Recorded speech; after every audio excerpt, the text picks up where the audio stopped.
చీకటిలో సంచరించి తెగుళ్ళకైనను మధ్యాహ్నమందు పాడు చేయి రోగములకైనను నీవు భయపడకుందు. మాట చదివినాడు ఏం చేయాలి? నేను భయపడుతున్నాను ఏమన్నది? ఎస్, నేను భయపడను. ఎందుకు? ఈ వాగ్దానం ఇచ్చింది ఎవరు? మనుషుడు కాదు, రూపాయలు అంతకంటే కాదు, సజీవుడైన దేవుడు. కాబట్టి చదువుతున్నప్పుడు ఆమె ఎస్ ఎస్ అని చెప్పాలి.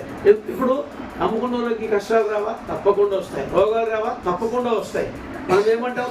రోగాలు రావద్దు అని కాదు, వస్తే తట్టుకునే శక్తిని నాలో వచ్చినప్పుడు అదే బాధపడి భయపడి పారిపోవాలి. శోధన రాకుండా ఉండొద్దని ప్రార్థన చేసి శోధన తట్టుకునే శక్తిని ఇచ్చి శోధన జయించాలి. యేసు ప్రభు ఆ రోజు ఏమన్నాడు? నీ చిత్తమైతే ఈ గిన్నె నా యొద్ద నుండి అయినను నా ఇష్టం మాత్రం కాదు, నీ చిత్తమే అన్నాడు. మా శోధన తను తట్టుకున్నాడా లేదా?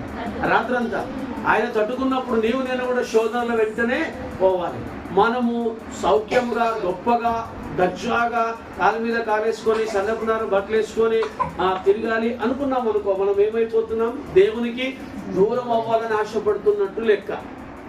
వాడు ఎందరికో లేనటువంటి ధన్యత నీకు నాకు దేవుడు మనకే ఇచ్చాడు. హల్లెలూయా.